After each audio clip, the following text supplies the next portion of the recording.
లేఖనాల్లో మనం చూస్తే దేవుడు మనల్ని విడిచిపెట్టక ఏం చేస్తున్నాడు, ఆయన ఏం చేయాలని ఇష్టపడుతున్నాడు అని ఆలోచన చేస్తే కొన్ని ప్రాముఖ్యమైన విషయాలు నేను మీతో మాట్లాడాలని కోరుతున్నాను.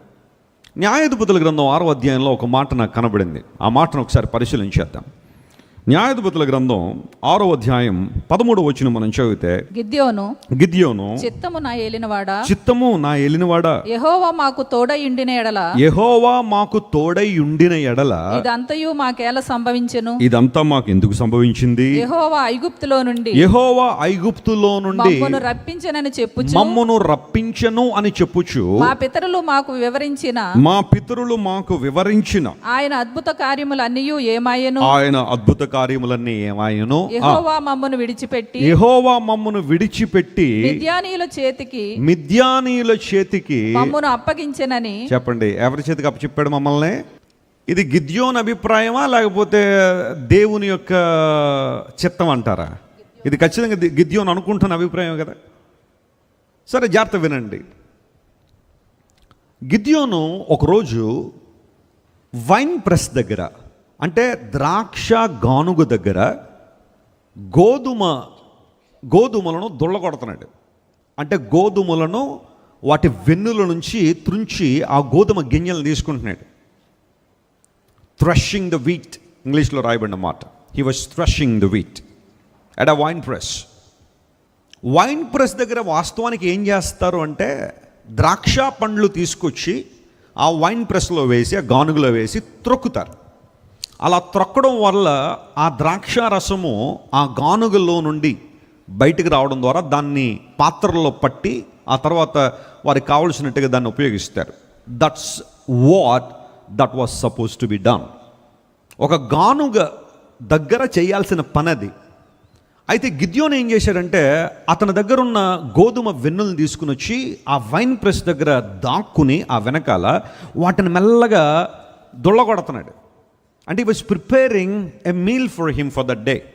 ఆ రోజు కోసం భోజనాన్ని సిద్ధపరచుకోవాలన్న ఆలోచన అతనికి ఉంది. ఆ గానుగు చాటున ఎందుకు దాక్కున్నాడు అంటే, అక్కడున్న పరిస్థితులు అలా ఉన్నాయి. ఇజ్రాయిలీట్స్కి మిద్యానీయులు అనబడే శత్రువులు ఉన్నారు. వారు వాస్తవానికి బ్రదర్స్ లాంటి వాళ్ళే.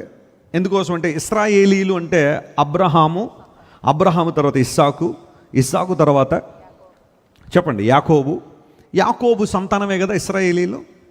మిద్యానీయులు ఎవరు అంటే, అబ్రహాము శారమ్మ గారు చనిపోయిన తర్వాత మరొక ఆమెను పెళ్లి చేసుకున్నాడు. ఆమె పేరు కెతూరాకి 6 పిల్లలు కలిగారు. ఆ పిల్లల్లో ఒకడి పేరు మిద్యాను. అక్కడి నుండి వచ్చిన వాళ్ళు మిద్యానీయులు. అంటే తండ్రి ఒక్కడే, తల్లులు వేరు. వీళ్ళిద్దరూ ఆల్మోస్ట్ బ్రదర్స్ లాంటి వాళ్ళు. Israelites and Midianites, they were like brothers. But after few years, these Midianites have become strongest enemies for Israelites.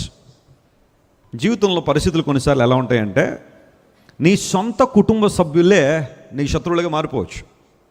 నువ్వు బాగా ప్రేమించిన వారే బహుశా నీకు శత్రువులుగా ఉండొచ్చేమో. నువ్వు ఎవరినైతే బాగా నమ్ముతావో వారే నీకు శత్రువులుగా మారిపోతే ఆ తర్వాత ఉండే ఆ జీవితం చాలా కష్టంగా ఉంటుంది. That's what happened for Israelites. ఈ మిద్యానీయులు ఎలాంటి వాళ్ళు అంటే, వాళ్ళతో పాటుగా అమలకైట్స్ ఉన్నారు, ఇంకా కొంతమంది శత్రువులు ఉన్నారు. చూడండి, కొన్నిసార్లు నిన్ను ఓడించాలి అంటే, నిన్ను ఇబ్బంది పెట్టాలంటే, ఒకళ్ళ వల్ల కాలేదంటే ఒక గ్రూప్ తయారవుతారు. అలాగే ఇశ్రాయేలీలు అమలకైట్స్ సహాయం తీసుకున్నారు. వీళ్ళిద్దరందరూ వెళ్ళి మరికొంతమంది సహాయం తీసుకుని వీళ్ళందరూ కూడా ఇశ్రాయేల్ మీదకి మిడుతల దండులా వచ్చేసారట. కొన్నిసార్లు చూడండి, మిడతలన్నీ వచ్చి నగరాల మీద పడిపోతుంటాయి, గ్రామాల మీద పడిపోతుంటాయి. కరోనా సమయంలో ఎన్ని విచిత్ర సంఘటనలు జరిగినాయి కదండి. ఓ ప్రక్కన వైరస్ దాడి చేసి మనుషులందరినీ ఇబ్బంది పెడతా ఉంటే, నార్త్ ఇండియాలో, మన భారతదేశంలో నార్త్ ఇండియాలో మిడతల దండు వచ్చింది. ఆ మిడతల దండు ఎలా ఉంది అంటే, పొలాల మీద ఇళ్ల మీద వచ్చి ఆ మిడతల దండులు వాలుతుంటే కోట్ల కొలది మిడతలు వచ్చేస్తే ఏం చేయలేకపోయారు. ఆ మిడతలు పోవాలని శబ్దాలు చేయడం, పొగలు వేయడం, ఇలాంటివన్నీ చేయడం కరోనా సమయంలో మన భారతదేశంలో చూసాం. ఒకదాని తర్వాత ఒకటి ప్రకృతి ఏంటో మన మీద పగబట్టేసింది అన్నట్టుగా ఆ సందర్భంలో అలాంటి సంఘటనలు జరిగాయి కదా. మిద్యానీయులు, అమాలయకులు, ఇంకా కొంతమంది కొండల్లో నివసించే వీళ్ళందరూ కూడా ఇశ్రాయేల్ మీదకి మిడతల దండలా వచ్చేసారట. వాళ్ళు వచ్చి ఏం చేశారో తెలుసా? వీళ్ళందరూ కష్టపడి పండించుకున్న పంటలు ఏవైతే ఉన్నాయో అవన్నీ కూడా దోచుకుని వెళ్ళిపోతున్నారు. అవన్నీ కూడా తీసుకుని వెళ్ళిపోతుంటే there was nothing but grief in the life of Israelites. సంవత్సరం అంతా కష్టపడి, లేదా ఒక సీజన్ అంతా కష్టపడి, ఒక నెల అంతా కష్టపడిన తర్వాత ఆ వచ్చే ప్రతిఫలం మనకు దక్కకపోతే ఆ పరిస్థితి ఎలా ఉండో చూడండి ఒకసారి. ఎవరైనా మీలో ఉద్యోగం చేసేవాళ్ళు నెలంతా కష్టపడి జీతం తీసుకుని, ఆ జీతం తీసుకుని ఇంటికి వెళ్తున్న దారిలో మధ్యలో ఎవరైనా మీ పర్సు కొట్టేశారనుకోండి, లేకపోతే మీ హ్యాండ్ బ్యాగ్ దొంగిలించేశారనుకోండి, అందులో ఆ నెలంతా కష్టపడిన శాలరీ ఉంటే మీకు ఎలా ఉంటుంది? చాలా బాధపడతారు, ఏడుస్తారు. అది ప్రతి నెలా జరుగుతుంది అనుకోండి, ఆ బాధ ఎలా ఉంటుంది? చాలా భయంకరంగా ఉంటుంది. That's what happening for many years for Israelites. వాళ్ళ జీవితాలు అలా అయిపోయినాడు, విసిగిపోయినాయట. ఏంటి బ్రతుకు, ఏంటి జీవితం? కష్టపడుతున్నాం, ప్రయాసపడుతున్నాం, కానీ తినలేకపోతున్నాం. ఎంతో ప్రయాసపడుతున్నాం, కానీ ఎందుకో జీవితంలో సంతృప్తి లేదు, నెమ్మది లేదు. వాయ్? ఇవన్నీ ఎందుకు జరిగాయి? ఏంటి సంగతి? ఆ సందర్భంలో దేవుడు ఒక ప్రవక్తను పంపించి ఒక మాట చెప్పాడు. ఈ దుస్థితి కారణం ఏంటి అంటే, మీరు నివసిస్తున్న కనానీయుల దేశంలో అమోరీయుల దేవతలు ఉన్నారు. వారిని మీరు ఆరాధించొద్దు నేను చెప్పాను, but still you worship it them. That is the reason for this grief. మీరు ఎదుర్కొంటున్న ఈ భయంకరమైన పరిస్థితికి కారణం అదే, అమోరీయులు. అమోరీయుల దేవతలు కొన్ని ఉండేవి బైబిల్లో. ఒక్కొక్కరికి ఒక్కొక్క డైటీ అంటారు కదా. మోయాబీయులు కొంతమందిని ఆరాధన చేసేవారు, మిద్యానీయులు కొంతమందిని ఆరాధన చేసేవారు, అమోరీయులు ఆరాధన చేసేవారు, అమ్మోనీయుల దేవతలు, ఫిలిస్తీన్ల దేవతలు, అమాలేకుల దేవతలు, ఇలాంటివన్నీ రకరకాలుగా ఒక్కొక్కళ్ళు తమకు నచ్చినట్టుగా, తమ కల్చర్కి తగ్గట్టుగా నిజ దేవుణ్ణి మరచి తమకు కావలసినట్టుగా మలుచుకున్న వారు చాలామంది ఉన్నారు కదా. ఆ సందర్భంలో అమోరీయులు అమ్మూరు అనే ఒక డైటీని ఆరాధన చేశారు. అమ్మూరు ఒక ఫర్టిలిటీకి, లేకపోతే సక్సెస్కి, ఫ్రూట్ఫుల్నెస్కి సాదృశ్యంగా అమ్మూరును ఆరాధన చేసేవారు. నాట్ ఓన్లీ అమ్మూరు, ఇంకా చాలా రకాలైన వాటిని చేసుకున్నాన్ని బట్టి ఈ దుస్థితి మీకు వచ్చింది. But don't worry about that thing. I'm the God of restoration. నేను సమకూర్చేవాడిని, పునరుద్ధరించేవాడిని. గిద్యోను ద్వారా దేవుడు తన ప్రజలకు విజయాన్ని ఇవ్వాలని ఆశించి, భయకంపితమైన వాతావరణంలో గిద్యోను ఉండగా దేవుని దూత కనబడి చెప్పిన మాట ఏంటో తెలుసా? ఓ మైటీ మ్యాన్ ఆఫ్ వాలర్, పరాక్రమగల బలాఢ్యుడ అనగానే గిద్యోను కొంచెం నవ్వుకుని, తనలో తాను నవ్వుకోవడాన్ని చక్లింగ్ అంటారు. బహుశా గిద్యోను చక్లి చేశాడు. తనలో తాను నవ్వుకుని, నేనంట బలాఢ్యుడినంట, పరాక్రమశాలినంట అని తాను చూసుకుని ఏం చేసుకుని ఉంటాడు?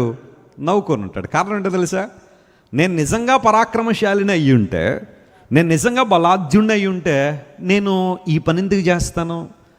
ఈ గానుగ వెనకాల ఆ ఒక్కరోజు భోజనం కోసం గోధుమలను దొళ్ళగొట్టుకోవడానికి ఇంత ప్రయాస ఎందుకు పడతాను? నిజంగా నాలో అంత బలం ఉందా, అంత స్ట్రెంగ్త్ ఉందా? అప్పుడు దేవుడు మాట్లాడుతున్న మాట ఏంటో తెలుసా? గిద్యోను, I know what you are thinking. నువ్వేం మాట్లాడుతున్నావో, ఏం అనుకున్నావో నాకు తెలుసు. నిన్ను బలాఢ్యుడని ఎందుకు పిలిచానో తెలుసా? దేవుడు నీకు తోడై ఉన్నాడు కాబట్టి. చప్పట్లు కొట్టి దేవుని నామమున పరచండి. Hallelujah. Why you are strong, why you are powerful, why you are fruitful in certain things, not because of your ability, not because of your strength, but because God is with you. దేవుడు నీతో ఉన్నాడు గనుక, ఆయన నీలో ఉన్నాడు గనుక, ఆయన నీ పట్ల ఒక ఉద్దేశం కలిగి ఉన్నాడు గనుక, ఆయన నీ పట్ల ఒక యోచన కలిగి ఉన్నాడు గనుక, ఆ యోచన, ఆ ఉద్దేశాన్ని దేవుడు సఫలం చేస్తాడు గనుక. Gideon, you are indeed a mighty man of valour. కొన్నిసార్లు మన పరిస్థితిని మనం చూసి జాలిపడుతుంటాం. మన స్థితిగతులు మనం చూసి, నేనేం చేయలేకపోతున్నాను, నా వల్ల ఏది కాదు, I'm unworthy, I'm powerless, I'm helpless. Of course they are true. మనం శక్తిహీనులమే, బలహీనులమే, మన అయోగ్యులమే. కానీ మనకి యోగ్యతను తెచ్చిపెట్టింది ఏంటో తెలుసా? మనకు శక్తినిచ్చింది ఏంటో తెలుసా? మనకు బలాన్ని ఇచ్చిన వారు ఎవరో తెలుసా? దేవుని తోడు, ఆయన ప్రజెన్స్, ఆయన మనతో ఉన్నాడు కాబట్టి. Gideon, get ready. నీ ద్వారా ఒక అద్భుతం చేయాలని ఆశపడుతానంటే, ఇప్పుడు గిద్యోను అడుగుతున్నాడు, ఏమైపోయినాయి దేవా? మా పితరులు మాకు కథలుగా చెప్పిన ఆ సంగతులను ఏమైపోయినాయి? ఐగుప్తులో నుండి వారు బయటికి రావడమే ఒక వింత కదా, ఒక విడ్డూరం కదా. నా చేతిలో నుండి ఏ ఒక్కరూ మిమ్మల్ని విడుదల చేయలేరని శపథం పూనిన ఫరో మెడలో ఉంచి బయట తీసుకొచ్చావు కదా. ఏమైపోయినాయి అద్భుతాలు? వారు బయటికి వచ్చిన దగ్గర నుండి అడుగడుగునా నువ్వు ఆశ్చర్యకార్యాలు కదా జరిగించావు వారి జీవితంలో.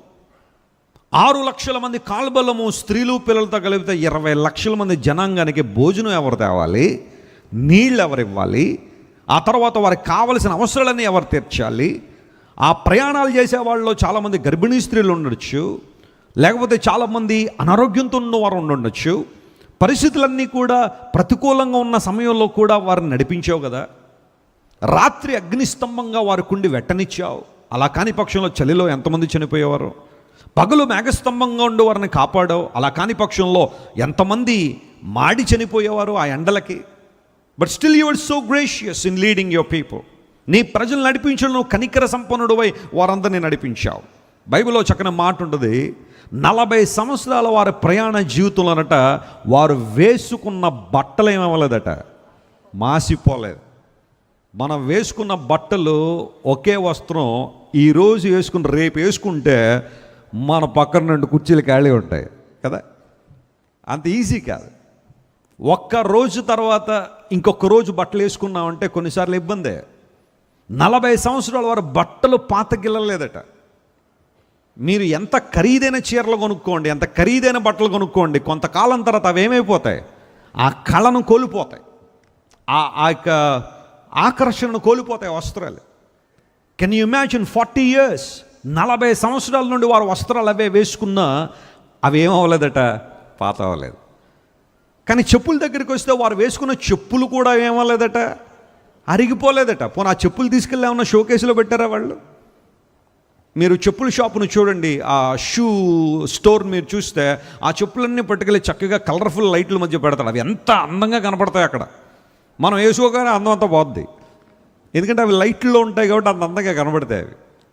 సరే, వచ్చిన తర్వాత బహుశా అంత అందంగా ఉండకపోవచ్చు. పోనీ ఉన్నాయి అనుకోండి, ఎంతకాలం వాడతారు? ఎన్నిసార్లు తెగిపోయి కుట్టించుకున్న ఒక 6 నెలల్లో లేకపోతే ఒక సంవత్సరం తర్వాత కూడా నువ్వు చెప్పులు మార్చలేదంటే ఎవడో కూడా వచ్చి అడుగుతాడు, బాబు ఇంక ఎంతకాలం వేసుకుంటావు నాయన, నీకు ఆ ఫీలింగ్ లేకపోయినా కదా. But imagine they were walking in the wilderness with the same sandals for 40 years. వారి చెప్పులు అరిగిపోలేదట, వారి బట్టలు మాసిపోలేదట. అందును బట్టే వాళ్ళకి వాషింగ్ పౌడర్ అవసరం రాలేదు వాళ్ళకి. ఎందుకోసం? దేవుడు ఆ బట్టలు ఏం చేశాడు? భద్రపరిచాడు. ముందే వాడి చూడండి, ముందు నమ్మండి, ఆ తర్వాత వాడి చూడండి అంటాడు ఒక ఆయన. ఆయనకి ఏదో డబ్బులు ఇస్తారు కాబట్టి అలాంటి చెప్తాడు. ఆయన నిజంగా అది వాడతాడు లేదో మనకు తెలియదు. అలాంటి అవసరాలు వారికి ఎందుకు రాలేదో తెలుసా? God was protecting them in every climate. మరి అవేనా సమస్యలు? ఆహారం కావచ్చు, శానిటేషన్ కావచ్చు. ఆయా సందర్భాల్లో శత్రువులు వారి మీదకి వచ్చేసారు.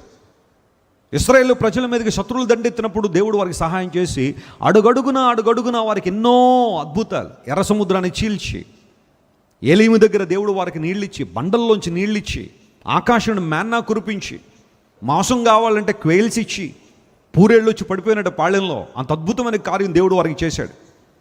ఇప్పుడు గిద్యోను అడుగుతున్నాడు, we truly believe that hour God is great and God is awesome and wonderful. కానీ ఏమైపోయినాయి ఆ అద్భుతాలు? ఆశ్చర్యకరాలని ఏమైపోయినాయి? దేవుడు ఆశ్చర్యకారాలు చేయడం మానేశాడా? అద్భుతాలు చేయకూడదని అనుకున్నాడా? ఏంటి సంగతి? చాలాసార్లు మన జీవితంలో కూడా అదే ప్రశ్న. ఏమైపోయింది దేవుని మంచితనం? ఏమైపోయింది దేవుని అద్భుతాలు? మా పితరుల జీవితాల్లో జరిగిన కార్యాలు ఎందుకు మా జీవితంలో జరగట్లేదు? అనేక మంది జీవితాల్లో జరుగుతున్న అద్భుతాలు నా జీవితంలో ఎందుకు జరగట్లేదు? ఇక్కడ పాయింట్ ఏంటి అంటే, నీ దేవుడు అద్భుతాలు మానేసాడని కాదు, ఆయన అద్భుతాలు చేయలేక చేతులు కొట్టుకుని కూర్చున్నాడని కాదు. God is still powerful, God is still omnipotent God. ఆయన సర్వశక్తిమంతుడే, అద్భుతాలు చేయడానికి ఎప్పుడూ సంసిద్ధత కలిగిన వాడే. కానీ ఇక్కడ పాయింట్ ఏంటంటే, నీ సంసిద్ధత ఉందా వాటిని చూడడానికి? నీ విశ్వాసం బలంగా ఉందా? నీ విధేయత బలంగా ఉందా? ఇది దేవుడు ఆశిస్తున్నాడు. Gideon, get ready. I'm going to give victory to Israelites through you. Though you are insignificant, though you feel you are unworthy, I have chosen you and I'm sending you for my purpose. నువ్వు అనర్హుడవు, యోగ్యత లేనివాడువు, బలము లేనివాడు నువ్వు అనుకుంటున్నావు, కానీ నేను నిన్ను పంపిస్తున్నాను గిద్యోను, గెట్ రెడీ అని దేవుడు చెప్పిన తర్వాత, మీరు ఇంటికి వెళ్ళిన తర్వాత జడ్జెస్ చాప్టర్ 6 and 7 మీరు చదివితే, ఆ 2 అధ్యాయాల్లో దేవుడు గిద్యోన్ను వాడుకుని మిద్యానీయుల మీద ఏమి ఇచ్చాడు చెప్పండి? విజయాన్ని ఇచ్చాడు. నా జనులకు ఇశ్రాయేలుని విడిచిపెట్టక ఏం చేసావు ప్రభు అంటే, నా జనులను విడిచిపెట్టక శత్రువుల చేతి నుండి వారిని విడిపించి వారికి విజయాన్ని ఇచ్చాను. Praise the lord. దేవుడు మనకేమిచ్చేవాడు? ఆయన విజయాన్ని ఇచ్చేదే. యేసుక్రీస్తు ప్రభు సిలువలో మరణించటం వలన నీ విజయం, నా విజయం ఆల్రెడీ డిక్లేర్ చేసేసాడు ఆయన. Our victory has already been declared on the cross of Calvary. By faith you have to get it. అంతే. విశ్వాసంతో నీ విజయాన్ని స్వతంత్రించుకోవడమే. దేవుడు ఎందుకంటే విజయాన్ని ఆల్రెడీ మనకేం చేశాడు ఆయన? ఆయన ఏమనంటే కప్పు నీదే అంటున్నాడు ఆయన. ఎప్పుడు కప్పు ఎవరిదే? మందే. నువ్వు చేయాల్సిందేంటో తెలుసా? Go and get it. 135,000 మంది మిద్యానీయులు బారులు తీరు ఉన్నారు యుద్ధం చేయడానికి. గిద్యోను అతని వెనకాల ఎంతమంది ఉన్నారు తెలుసా? 300 మంది ఉన్నారు. ఓన్లీ 300. ఎవరైనా అనుకుంటారా ఈ 300 మంది వాళ్ళని కొడతారని? ఆ పిక్చర్ని మనం చూస్తే 135,000 మంది ఒక ప్రక్కన, 300 మంది ఇటు ప్రక్కన. విజయం ఎవరిని వరిస్తుందంటే సర్వసాధారణంగా చెప్పేసేది మెజారిటీ వైపే విజయం ఉంటుందని. కానీ ఇక్కడ అద్భుతం ఏంటో తెలుసా? ఈ 300 పక్షంగా ఎవరున్నారు? దేవుడు ఉన్నాడు. అది నీ విజయ రహస్యం. ప్రభు ఉన్నాడు ఇక్కడ వీళ్ళ దగ్గర. గిద్యోను చెప్పాడు, మనం వారి మీద విజయం సాధించబోతున్నాం కాబట్టి మీ 2 చేతుల్లో 2 వస్తువులు పట్టుకోండి. ఒక చేత్తో బోర పట్టుకోండి. Carry a trumpet with your hand and with other hand carry a torch. ఒక దీపాన్ని ఒక చేత్తో పట్టుకోండి, ఒక చేత్తో బోర పట్టుకోండి. మనం ఇప్పుడు యుద్ధం చేయబోతున్నాం అంటే ఆ బృందంలో మీరుంటే నమ్ముతారా? ఆ స్ట్రాటజీని మీరు నమ్ముతారా? గిద్యోను ఏదో వాళ్ళు వచ్చి మా గోధుమలోనూ ఎవరో పట్టుకుపోతున్నారంటే ఇప్పుడు నువ్వు తీసుకొచ్చి చేతిలో బోరానో దీపం పెట్టి వాళ్ళ మీదకి వెళ్ళమంటే ఎక్కడ వెళ్ళమంటావు గిద్యోను? What kind of strategy it is? ఈ ప్రణాళిక ఏంటో నాకు అర్థం కావట్లా, ఈ ఉద్దేశం ఏంటో నాకు అర్థం కావట్లా. కొన్నిసార్లు దేవుని ఉద్దేశాలు కూడా మనకు అర్థం కావు. వాటిని ఆలోచించడానికి చాలా చాలా చాలా చాలా విశ్వాసం మనకు కావాలి. ప్రభువా, నా ముందు శత్రుబలం అంత ఉన్నప్పుడు why should I carry a trumpet and a torch? What you would like to teach to us? నువ్వు మాకు నేర్పించాలన్న పాఠం ఏంటి? జాగ్రత్తగా గమనించండి ప్రియులారా. Trumpet represents praise and worship and torch represents glowing for God, shining for Jesus. నీ చేతిలో ఉన్న బూర నువ్వు దేవుణ్ణి ఆరాధించే విధానానికి, నీ చేతిలో ఉన్న దీపం ఆయన కోసం ప్రజ్వలించే విధానానికి సాదృశ్యం అయితే, ఆ 2 నువ్వు చేయగలిగితే నీ ముందు శత్రువు ఎంత పెద్దోడైనా ఖచ్చితంగా నువ్వు విజయం సాధించవచ్చు. నమ్మిన వారు గట్టిగా చప్పట్లు కొట్టి ప్రభువును మహిమపరచు. That's a power. There is power in praising God. There is power in worshipping God. దేవుని ఆరాధించడంలో గొప్ప శక్తి ఉంది, నిగూఢమైన శక్తి దాగి ఉంది. ఎరికో ప్రాకారాలు కూలిపోవడానికి కూడా కారణం అదే. Just praise God and blow your trumpets expecting God's miracles in your life. స్తుతించంతే దేవుణ్ణి, ఆరాధించు, హృదయాన్ని కృమ్మరించు. ప్రభువా, thank you, I am still alive today, it just by your grace. నేను ఇంకా బతికున్నానంటే అది ఎవరి కృప? నీ కృప నాయన. నీకు వందనాలు, కృతజ్ఞతలు అని దేవుని స్తుతులు చెప్పు. దేవుని కోసం వెలుగు. Jesus said I am the light of this world. నేను లోకానికి ఏమై ఉన్నాను? వెలుగునై. నన్ను వెంబడించువాడు. యేసు ప్రభువును వెంబడించడం అంటే వెలుగులో జీవించడం. చాలామంది ఈ రోజుల్లో తమ చేతులతో చేసుకున్న వాటిని ఆరాధన చేస్తూ చీకటిలో బ్రతుకుతున్నారు, అంధకారంలో బ్రతుకుతున్నారు. మేము వెలుగు కొరకు తడువులాడుచున్నాం కానీ చీకటియే ప్రాప్తించునని యెషయా గ్రంథంలో రాయబడిన రీతిగా so many people they are living in darkness. Darkness of ignorance, darkness of arrogance, darkness of disobedience, darkness of disbelief. చాలామంది జీవితాలు అలాంటి చీకటిలోనే ఉన్నారు. కానీ యేసు ప్రభువును వెంబడించి వారు వెలుగులో ఉన్నారని బైబిల్ సెలవు ఇచ్చింది. నిన్ను నన్ను వెలిగించడానికి యేసయ్య లోకానికి వచ్చారు. మనల్ని వెలిగించడంలో ఆయన మించిన వాడు లేడు. When you submit your life to God, God enlightens you. దేవుడు నేను వెలిగిస్తాడు. Gideon, don't think that I have abandoned you and I have left you. I will never leave you nor forsake you. By using you, I would like to give victory to Israelites. నీ ద్వారా ఇశ్రాయేలు ప్రజలకు విజయాన్ని ఇస్తానని వాగ్దానం చేసిన దేవుడు ఆ 300 మందితో మిద్యానీయులను తరిమి కొట్టి ఇశ్రాయేలుకి విజయాన్ని ఇస్తే ఆ తర్వాత కొంతకాలం వరకు ఇశ్రాయేలు నెమ్మదిని అనుభవించారు. Praise the lord. దేవుడు విడిచిపెట్టేశాడా? విడిచిపెట్టలేదు. God will never leave you my friend.